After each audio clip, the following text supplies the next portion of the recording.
اسلام ایسا دین ہے جو قربانیوں سے ہمیں ملا ہے.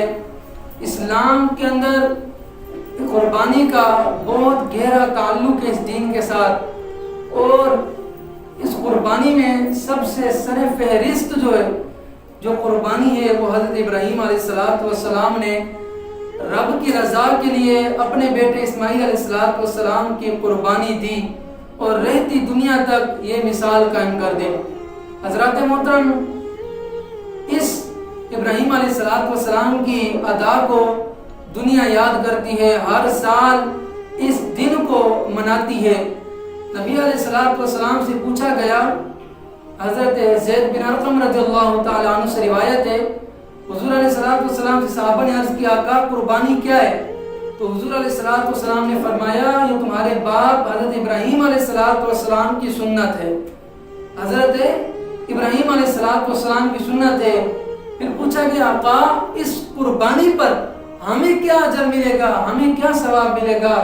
تو حضور علیہ السلام نے فرمایا جب تم قربانی کرو گے تو قربانی کے اندر ہر بال کے بدلے اللہ تعالیٰ تمہیں نیکی عطا فرمائے گا.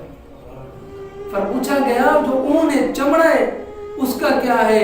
تو حضور علیہ السلام نے فرمایا کہ جو قربانی انسان کرتا ہے, جو جانور ذبح کرتا ہے, اس کا جو چمڑا ہوتا ہے اس کی تو کھال ہوتی ہے, اس کھال کے اندر جتنے بھی بال ہوتے ہیں اللہ تعالیٰ ہر بال کے بدلے تمہیں نیکی عطا فرماتا ہے. حضرات محترم, اب اللہ تبارک و تعالی نے ہمیں فرمایا فصلی لربک وانحر, اپنے رب کے لیے نماز پڑھو اور نحر یعنی قربانی کرو. اب جو شخص صاحب استطاعت ہے, صاحب نصاب ہے, اور پھر بھی وہ قربانی نہیں کرتا تو ایسا سمجھے وہ اللہ تعالیٰ کے حکم کی نافرمانی کرتا ہے, اور ایسا شخص گناہ گار ہے اور کل قیامت کے دن سزا کا مستحق ہے. حضرات محترم, حضور علیہ السلام نے فرمایا کہ کچھ ایسے جانور ہیں جن کی قربانی نہیں ہو سکتی, جن کی قربانی ناجائز ہے. ان میں سے سب سے پہلا جانور وہ ہے جو لنگڑا. لنگڑے جانور کی قربانی بھی جائز نہیں ہے. اگر اس کے 3 پاؤں صحیح ہیں, چوتھا پاؤں جو ہے وہ لنگڑا کر چلتا ہے تو اس کی قربانی جائز نہیں ہے. ہاں اگر چوتھے پاؤں کا وہ سہارا لیتا ہے کچھ نہ کچھ, پھر اس کی قربانی جائز ہے.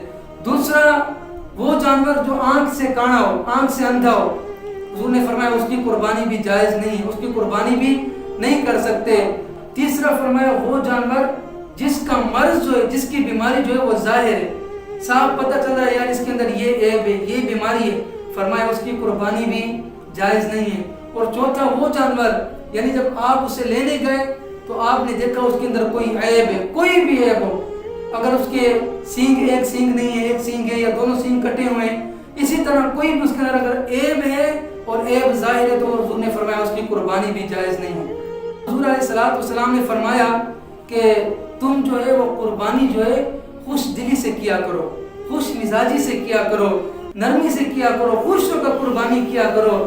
کیونکہ جب تم قربانی کرتے ہو تو جس جانور کو تم ذبح کرتے ہو اس جانور کے اندر سے جو خون نکلتا ہے, حضور نے فرمایا خون کا قطرہ زمین پر بعد میں گرتا ہے, وہ قربانی رب کے دربار میں پہلے قبول ہو جاتی ہے. کیا پیاری بات کی. حضور نے فرمایا قربانی جو ہے خوش دلی سے کیا کرو, خوش مزاجی سے کیا کرو, خوش ہو کر کیا کرو, کہ جب تم قربانی کے لیے جانور کو ذبح کرو گے, جانور کے اندر سے جو خون نکلتا ہے قربانی کے وقت, ذبح کے وقت, فرمایا وہ خون کا قطرہ زمین پر بعد میں گرتا ہے, قربانی رب کے دربار میں پہلے قبول ہو جاتی ہے. اس کے بعد حضور نے فرمایا کہ تم قربانی کیا کرو تو تندرست کیا کرو قربانی کو, اپنی قربانیاں کو, اپنے جانوروں کو کھلایا پلایا کرو, صحت مند کیا کرو, تندرست کر کے خوبصورت کر کے اپنے جانوروں کو ذبح کیا کرو. کیوں؟ کیونکہ کل قیامت کے دن یہ جانور تمہیں سواری کے لیے پل صراط پر کام آئیں گے. پل صراط پر یہ جانور تمہارے لیے سواری بنیں گے. کہ جب انسان قربانی کرتا ہے, اگر کسی جانور میں پہلے سے ہی یعنی اس کے شروع سے ہی پیدائشی سینگ نہیں ہے تو اس جانور کی قربانی آپ کے لیے جائز ہے. ایک مسئلہ یہ بھی ہے کہ جب ہم قربانی کرتے ہیں, جب ہم جانور کو لٹاتے ہیں, اس کو ذبح کرنے کا وقت آتا ہے تو آپ دیکھتے ہیں کہ حضور نے فرمایا کہ جانور جو ذبح کرتا ہے کسائی جو ہے وہ مسلمان ہونا شرط ہے. کسائی جو ہے وہ مسلمان ہو, غیر مسلم کی جانور کی قربانی جائز نہیں ہے. غیر مسلم ہے وہ کلمہ ہی نہیں پڑھے گا، اور جو جانور اللہ کے نام سے ذبح نہ کیا جائے وہ جانور ہے ہی حرام، وہ جانور حلال نہیں ہے، اس کا ہم گوشت نہیں کھا سکتے۔ اگر دیکھیں جس کے ہاتھ میں چھری ہے، اب بعض اوقات آپ دیکھتے ہیں کہ کوئی جو مالک ہوتا ہے اگر اس سے اجازت نہیں لی اور کسائی نے ایسے ہی چھری چلا دی تو وہ اس مالک کی طرف سے قربانی نہیں ہوگی، وہ اس کسائی کی طرف سے قربانی مانی جائے گی۔ اور آپ دیکھتے ہیں کہ بڑے شہروں میں جو بڑے لوگ ہوتے ہیں یہ خوشی سے کہتے ہیں بھئی ہم بھی چھری کو ہاتھ لگا لیں، کسائی بھی چھری کو پکڑ لیتا ہے، وہ بھی پکڑ لے، دونوں مل کے جانور کو ذبح کرتے ہیں۔ اور یہاں یہ مین بات یہ ہے کہ جب آپ جانور کو ذبح کریں تو آپ چھری کو تیز کر لیا کریں، چھری کو پہلے ہی تیز کر لیں تاکہ اس وقت جانور کو تکلیف نہ ہو، اس کو اذیت نہ ہو، کیونکہ جانور جو ہے ہم جب قربانی کرتے ہیں اس کی روح جیسے نکلتی ہے اس جانور کی جو قربانی کے لیے ذبح کیا جاتا ہے، جیسے ہی وہ ذبح ہوتا ہے اس کی روح جیسے نکلتی ہے وہ جنت میں پہنچ جاتی ہے۔ اب آپ دیکھتے ہیں نا بڑے شہروں میں اب شیخ ہوتے ہیں وہ کہتے ہیں بھئی ہم بھی چھری پکڑ لیں، تو اس میں کیا مسئلہ ہے؟ مسئلہ اس کا یہ ہے کہ اگر صرف کسائی نے چھری پکڑی ہوئی ہے تو کسائی پر واجب ہے، لازم ہے کہ وہ یہ پڑھے بسم اللہ اللہ اکبر، بسم اللہ اللہ اکبر، اللہ کے نام سے شروع، اور اللہ تعالیٰ بہت ہی بڑا ہے۔ اگر دیکھیں کسائی کے ساتھ کسی اور نے جو مالی کی قربانی کر رہا ہے اگر اس نے بھی چھری پکڑی ہوئی ہے تو دونوں پر تکبیر پڑھنا لازم ہے۔ اب اگر ایک نے تکبیر نہیں پڑھی تو پھر بھی قربانی نہیں ہوگی۔ سال بعد قربانی کا ایک دن آتا ہے، سنت ابراہیمی ادا کرنے کا ایک دن آتا ہے، اور اگر ہماری تھوڑی سی بھی غلطی کی وجہ سے، تھوڑی سی کوتاہی کی وجہ سے وہ جانور حرام ہو سکتا ہے۔ اگر اس کی کوئی رگیں نہیں کٹی، اگر وہ کلمہ ہم نے نہیں پڑھا، اس کے اوپر ذکر الہی نہیں کیا، اللہ کے نام کے بغیر کٹ گیا پھر بھی حرام۔ اگر کچھ رگیں نہیں کٹی، صحیح نہیں کٹا پھر بھی حرام۔